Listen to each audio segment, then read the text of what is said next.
대표님 좋아하셨던 더 팰리스 73 거기가 이제 거래가 됐다고 어제 기사가 나왔는데 좀 상징적인 의미가 있는 것 같아. 흐름이 어떻게 되는 거냐면은 팰리스 73이 작년에 5,500억에 스타로드 자산운용한테 매각됐다 이렇게 기사가 나와가지고 그때 우리 라방에서도 한창 엄청 얘기했었어요. 그때 내가 얘기했던 게 이거 아직 100% 끝난 거 아니다. 그때는 그냥 MOU만 맺은 거고 제가 정확히 기억 안 나는데 뭐 3억인가 얼마를 그냥 보증금으로 건 거였어요. MOU를 하고. 그래서 이제 그때 100% 된 거 아니다. 아직 모를 것 같다 이랬단 말이에요. 근데 결국에 이제 어제 아예 기사화가 돼서 이제 얘기를 하는 건데 4,640억에 아예 계약금 5%를 받고 매매 계약을 체결했어요. 그 부지를. 그래서 이게 물론 작년에 얘기했던 5,500억보다는 1,000억 가까이 내려서 거래가 된 거니까 좀 금액은 많이 빠졌다 볼 수 있는데 사실은 저거 당분간 안 팔릴 수도 있겠다는 뷰가 많았거든요. 근데 지금 확실히 좀 개발 사업들이 꿈틀꿈틀 되는 게 좀 저게 가시적으로 보여준 사례라고 생각이 들고 지금 확실히 이제 고급 주택이든 뭐 호텔이든 이런 거를 개발하려고 하는 의지가 좀 많은 것 같고 제일 최근 라방에서 얘기했던 것처럼 앞으로 이제 호텔에 들어오는 주상복합 아자보다 힐스 같은 거 이런 거 어떻게 보냐 그랬는데 앞으로는 이런 게 이제 공급 트렌드가 될 수밖에 없다고. 왜냐면은 그냥 나인원이나 더힐 같은 거는 아소포 같은 거는 그냥 생 고급 주택만 분양하는 사업은 리스크가 너무 커서 지금 안 그래도 뭔가 시공사 리스크는 더 심해진 상황인데 그런 거는 강행하기가 어려운데 호텔 시장은 사실 객관적으로 데이터로 볼 때 엄청 좋으니까 그런 거를 이제 개발 사업 하기에는 훨씬 쉽단 말이에요. 출발하기에는 그거를 개발하면서 거기 안에 레지던스 넣으면 그 분양할 수가 있으니까. 그래서 이런 식으로 고급 주택이 이제 나오게 될 거다. 여기 5성급 호텔 짓고 거기에 레지던스 뭐 70개, 뭐 50개, 뭐 120개 이런 식으로 이제 분양을 하는 건데 여기 지금 팰리스 73 자리에 들어오는 것도 폴캐피탈이라는 데가 샀는데 계획이 아자보다 힐스 같은 이제 복합시설 만들겠다고 하는 건데 당연히 그러면 거기에 레지던스 들어가는 거죠. 고급 주택. 그게 뭐 형태가 아파트가 될지 오피스텔이 될지 모르겠지만 아마 이제 오피스텔이 될 확률이 높을 건데 호텔도 들어오고 레지던스도 들어오는 이런 식이 된다는 거죠. 옛날 같았으면 호텔만 지으면 그냥 호텔만 딱 짓는 건데 요즘은 거기 안에 있는 레지던스 되게 비싸게 받을 수 있고 거기서 거의 이 시공비를 뽑을 수가 있어요. 그러니까 시행사 입장에서도 괜찮고 또 우리 이제 고급주택 매니아나 수요층 입장에서도 괜찮은 거죠. 당분간 지금 공급이 그냥 생으로 누구한테 나이노 한남이나 에트로노 같은 거 뭐 아소포 같은 거 지으라 그러면은 지금 좀 리스크가 너무 크니까 리스크 대비 리턴이 안 맞다고 생각이 되니까 뭐 한남동 부영부지나 막 이런 것도 어떻게 보면은 그런 영향으로 안 되고 있다고 볼 수 있는 건데 지금은 한남동 부영부지는 이제 부영에서 할 수 있는 상황이 된 건데도 개발을 할지 말지 이제 주목이 된다 이러는데 사실은 부영은 고급주택 개발의 의지가 좀 없어 보이는데 거기에 고층으로 올릴 수 있으면 아마 호텔 지으면서 거기에 레지던스가 나올 수도 있을 텐데 그거는 지금은 좀 먼 얘기 같다. 그래서 이제 팰리스 73 거는 뭔가 앞으로의 이런 이제 개발 사업장들이 막 새로운 뭐 주인이 바뀌어가지고 막 새로운 뭐 고급주택 호텔 프로젝트가 시작되고 이런 거에 좀 신호탄을 알리는 거지 않나. 그냥 가격 싸니까 산 거 아니야? 뭐 이런 거랑은 좀 다른 느낌인 것 같다는 거예요. 작년 재작년 우리 23년부터 뭐 하이퍼엔드 주택 막 이런 거 나올 때부터 사실 지금까지 프로젝트들이 좀 잘 못 갔던 가장 큰 이유는 시공사들인 건데 시공사들이 시공을 안 맡아줘서. 근데 지금 이제 모두가 다 알겠지만 지금 시공사를 정부 차원에서 조지고 있기 때문에 더 어려워졌어요. 사실은 사업성은 다른 사업성은 좋아졌다고 볼 수 있어. 왜냐면 하이엔드 주택 가격 올라갔고 똑같은 거를 2년 전보다 지금 훨씬 더 받을 수 있는 상황이고 수요층들도 지금 뭔가 좀 확고해졌어요. 지금 이제 이재명 정부 들어오고 나서 처음에 좀 눈치 보다가 이제는 아 진짜 1주택 있어야 되는구나. 이게 뭐 떡상할 것 같고 그런 게 아니더라도 임대로 살다가는 지금 임대료 엄청 올라가겠구나 막 이런 생각들이 들어서 원화가치 폭락하겠구나 이런 생각이 있어서 집이 없던 이제 무주택 부자들이 내 집 마련에 나서고 있는 이런 느낌인데 그러니까 집 하나 있는 사람이 두 번째 사고 이런 거는 거의 없고 집 있는 사람들은 비주택을 좀 보고 있고 집 없는 사람들은 집을 사러 오고 이게 지금 시장에서의 분위기인데 그러다 보니까 다른 건 좋은데 시공사 리스크가 더 심해져가지고 이 문제를 어떻게 해결할까. 메이저 시공사가 붙어줘서 아자보다 힐스 같은 게 나와줘야 되는데 그런 거죠. 그리고 폴캐피탈이 어떤 스탠스일지 이런 것도 좀 궁금하고 어떤 스탠스냐고 하는 게 뭐냐면은 사실 아자보다 힐스나 우리나라 그런 고급 주거 시설의 차이는 어떻게 만들었냐 이런 게 아니라 아자보다 힐스 같은 데는 그러니까 일본은 디폴트가 이제 준공되고 나서도 운영을 하는 거고 사업주체 디벨로퍼가 우리나라는 기본적으로 다 팔고 엑시트하는 구조니까 거기서 상품성이 많이 차이가 나요. 그러니까 호텔은 사실 우리가 거기 뭐 하드웨어 잘 지었다고 거기 좋은 호텔이라 그러는 게 아니라 운영 같은 게 잘 됐을 때 아 여기 최고급이다 이러는 거지 우리가 뭐 이거 비싼 자재 썼다고 최고급이라고 하는 게 아니잖아요. 근데 고급 주거시설도 어느 정도 같은 맥락인데 여기는 아예 호텔이랑 같이 있는 레지던스니까 그게 더 심하단 말이에요. 지금은 뭔가 새로 지금 타이밍에 고급 주거 사업에 뛰어드는 사람들은 약간 그런 마인드를 좀 갖고 있어요. 근데 물론 일본은 여기 있고 한국은 여기 있어요. 객관적으로 그 중간에 미국인이 유럽인이 있는 거고 그러니까 우리만 일본은 라이벌이라 생각해 이 분야 분야에서는. 일본은 완전 여기, 우리나라 여기 있는데, 근데 이런 부분은 좀 배워야 될 점이라는 거지. 운영적인 거에 좀 관심을 가져야지 진짜 아자부다일스 같은 게 나올 수가 있다. 그러니까 물론 건축물 잘 짓는 것도 있지만, 그런 면에서 이제 폴캐피탈이 이름만 들어봐도 약간 외국계잖아요. 그러니까 한국 법인을 이제 얼마 전에 세웠대요. 근데 그런 면에서 약간 마인드가 다를 수 있는 거죠. 한국의 전통 디벨로퍼들이랑 약간 그런 스탠스가 궁금하다. 아자부다일스 얘기 꺼낸 거 보니까 약간 긍정적인 스탠스일 것 같긴 해요. 그런 뭐 운영이나 이런 걸 신경 써야 된다. 그래야 상품성 좋고 더 비싸게 팔 수 있고 사업이 잘 된다. 근데 또 어떻게 보면 사실 유엔사 부지 같은 데도 아자부다일스 얘기하고 있기 때문에 그거는 변수긴 해요. 변수긴 해.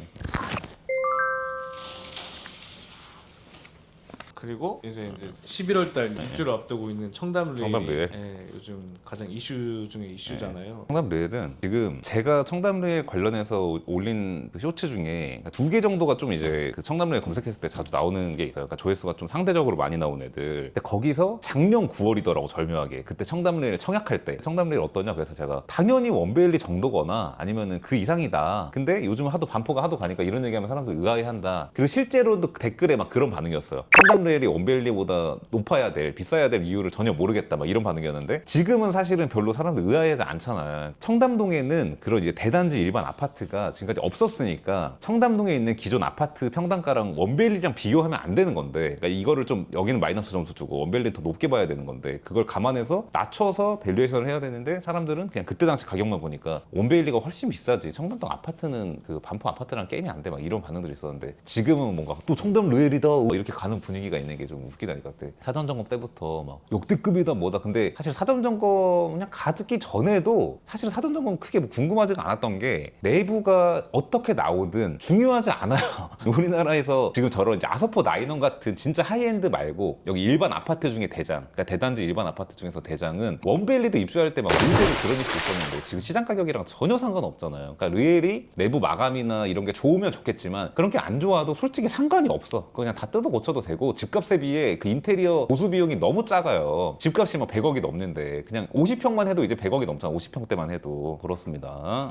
그래서 제가 생각할 때 지금 청담 르엘은 사실은 매매 거래가 많이 나오기가 어려워요. 왜냐면은 시장에서 보는 뷰를 얘기하자면은, 제가 방금 전에 얘기한 것처럼 원베일리보다 청담 르엘이 비싸야 될까 싸야 될까 이거에 대한 정립이 아직 시장에서 안 돼 있어. 청담 르엘이 더 낮았는데 시장에서 보는 뷰는, 왜냐면은 시장은 이게 눈에 보이지 않으면 그때는 와닿지가 않아요. 근데 이제 지어져서 많이 올라왔어. 근데 아직도 팽팽해요. 청담 르엘이 원베일리보다 비싸야 될까 싸야 될까 이거에 대해서 많이 올라왔는데 아직 몰라. 근데 소유주들은 확신이 들었어. 확신이 있어 지금. 당연히 청담 르엘, 그러니까 제가 얘기한 것처럼 비슷한 상품성이면 당연히 청담동이 반포보다 상급지인데 당연히 비싸야지 이렇게 돼 있는데, 시장은 아직 거기까지 못 따라와요. 그래서 매매 거래량이 지금 많이 나오기가 어려워 지금 입주에서는. 그리고 세금 때문에 이 매도자들도 팔 이유도 적고, 그래서 지금 타이밍에 매매 거래가 많이 나기도 어려운데, 그래서 밸류에이션이 앞으로도 어려울 거예요. 딱딱 찍혀주지 않기 때문에 콧대가 높을 수밖에 없어요. 가보니까 좋아, 자기들 가보니까. 근데 제 얘기는 가봐서 하드웨어 좋지 않았어도 사실 이렇게 됐을 것 같은데, 어쨌든 지금은 상황이 이렇게 됐다, 이런 얘기를 하는 거죠.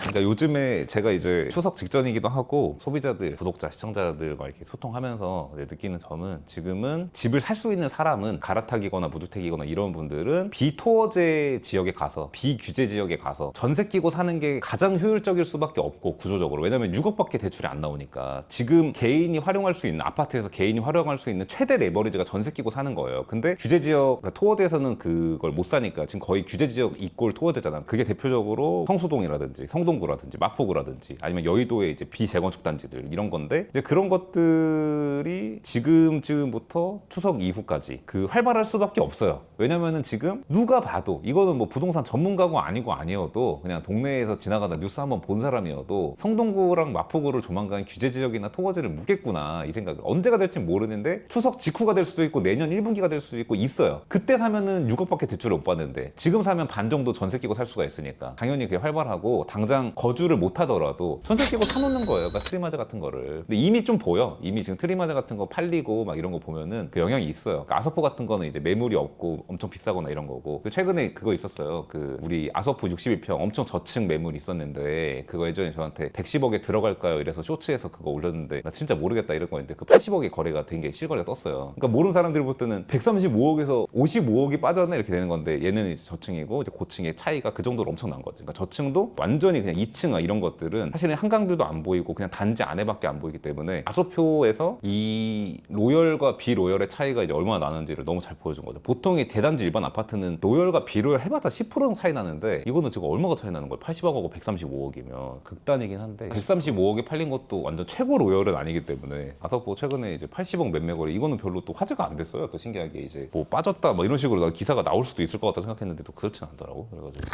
3년 전 이맘때 비슷한 밸류였던 아소포 70평대가 그러니까 시그니엘 100평이 전용 면적 70평 정도 되니까 실면적 비슷한데 얘는 지금 거의 이제 2배가 됐는데 얘는 지금 그 시장 3년 전 시장에서는 같은 밸류라고 인정을 받았던 게 지금은 2배가 차이가 났어요. 근데 물론 시장에 지나서 상품성에 대해서 시장에서 읽히면서 달라질 수는 있어요. 밸류가 같은 값이었던 게 2배가 될 확률보다 어느 정도 따라갈 확률이 월등히 높은 게 맞는데 시그니엘 레지던스가 아소포나 나인원 같은 거 대비 최대 약점이었던 이제 비주택 오피스텔이다. 그러니까 금리의 영향을 더 세게 받는 거죠. 대출 비율이 높으니까 당연히 그게 약점이었는데 금리 내려가는 지금 모양새가 너무 명확하니까 지금부터는 플러스가 될 것 같다. 그러니까 사실은 어떻게 보면 되게 심플한 거예요. 2022년에 금리 올라가면서부터 시그니엘 레지던스 내려온 거고 금리 내려갈 것 같으니까 오를 것 같다는 얘기를 하는 거예요. 그냥 그동안은 오를 것 같다가 아니었어. 그냥 싸다. 금리가 급격하게 올라가면서 아소포나 나인원 같은 애들은 대출 비율이 적으니까 영향이 적었는데 시그니엘은 오피스텔이라 금리 영향을 많이 받아. 그래서 가격이 많이 내려왔어. 갖고 있는 밸류보다. 전청조 이슈 이런 거는 가격 이슈에 별 의미가 없어요. 오히려 금리랑 이런 사업자들이 이 금리에 연동되는 거 경기가 어려워지니까 이걸 뺀다. 사치제 같은 걸 뺀다. 이런 영향이 더 큰 건데 지금 금리가 내려갈 게 명확하니까 오를 것 같다라는 얘기를 엄청난 심플한 얘기를 하는 거예요. 사실은 시장에서 느낄 때도 그게 체감이 된다. 아까 제가 말씀드린 돈이 갈 데가 없다라는 거죠. 40대 이상에 한 현금 50억을 들고 있는데 이 돈을 어디에 파킹을 해야 될까요? 지금 뭔가 원화가치 떨어질 것 같은데 금리 내려갈 것 같고 어디에 파킹을 해야 될까 이 생각을 했을 때 갈 데가 잘 없다는 거예요. 그 돈이 뭐 다 시그니엘이랑 오피스텔로 온다는 얘기는 아니지만 건물로 가기엔 또 작은 돈이야. 근데 이거를 또 그렇다고 미국 주식에 50억 넣기는 쫄려. 뭐 비트코인에 50억 넣기는 쫄려. 미국 주식에 넣어봤자 뭐 10억, 20억까지 넣어도 젊은 사람이어도 게다가 어르신들은 10억, 20억도 못 넣어요. 그러니까 에테르노 용산 오피스텔은 그 상대적으로 메리트가 있을 것 같아요. 대형 면적이니까. 그리고 어쨌든 뷰는 좋으니까 거기가 용산 공원을 에테르노 용산이 별로라고 했던 거는 이제 용산 공원과의 거리가 멀어. 이게 우리가 서울 숲은 그냥 아소포에서 내려와서 이렇게 가면 바로 갈 수 있잖아. 근데 여기는 멀어요. 막 6교를 건너야 돼. 막 차선이 거의 막 5차선 이상 돼요. 멀어. 그래서 심리적으로도 뭐든 그냥 뷰가 좋은 건데 파크사이드는 오피스텔이 작으니까 전반적으로 그런 거 되게 메리트 있을 수 있는데 아파트도 그렇고 오피스텔도 그렇고 단지 자체적으로 보면 사실 파크사이드가 그런 인프라가 있으니까 좋고 왜냐면 그 노사평대 라인은 좋아지려면 좀 오래 걸리는데 주변에 뭐가 없잖아요. 근데 에테르노 용산 입장에서는 그 파크사이드가 사실 경쟁자가 아니라 얘가 없었으면 에테르노 용산은 너무 안 좋은데 주변에 아무것도 없어서 얘 옆에 뭐 신세계도 들어오고 뭐 로즈도도 들어오고 하니까 좋은 거죠. 사실은 얘한테 플러스가 되는 거죠. 악어와 악어새 같은 에테르노 용산이 악어새고 파크사이드 없었으면 에테르노 용산은 진짜로 별로죠. 에테르노 압구정이랑 에테르노 청담이랑 비교도 안 될 정도로 안 좋을 뻔했는데 옆에 걔가 들어오니까 어쨌든 용산공원 뷰도 좋고 만약에 에테르노 압구정이랑 청담보다 당시 분양가 말고 지금 시세보다 싸다면 메리트가 생길 수 있는데 만약 비슷하다 그러면 사실은 메리트가 많이 적을 것 같아요. 근데 오피스텔은 지금 에테르노 용산 오피스텔은 처음에는 내 주목을 받을 것 같긴 한 게 지금 제가 계속 말씀드린 것처럼 집은 더 못 사고 돈이 갈 데가 없다. 그래서 고급 오피스텔 같은 거에 좀 이제 올 거다. 이게 의미가 뭐냐면 아예 상업용 부동산 상가 사무실은 경기를 너무 타잖아요. 그건 싫어. 우리가 아파트 투자 좋아하는 이유가 좀 그래도 우리나라에서 아파트는 좀 빠질 때 덜 빠지고 오를 때 더 오르는 이런 게 있으니까 아예 아파트는 아니지만 좀 이제 아파트란 흐름을 같이 가면서 그런 애들을 사고 싶은 건데 그게 이제 고급 주거용 오피스텔인 거죠. 그러니까 그렇다 보니까 에테르노 용산도 당연히 아파트도 살 수 있는 사람이 아파트 사겠지만 못 사는 사람들이 더 많단 말이야 사실은. 그리고 많은 부자들 중에는 그렇다 보니까 아까 제가 시그니엘 레지던스가 이제 뷰가 긍정적이라고 한 거 연장선으로 에테르노 용산이나 뭐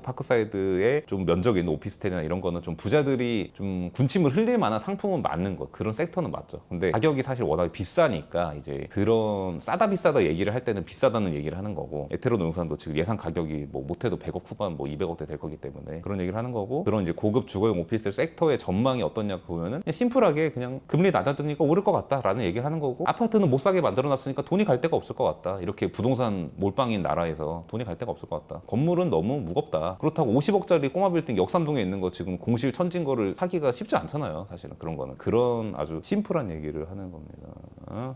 갑시다.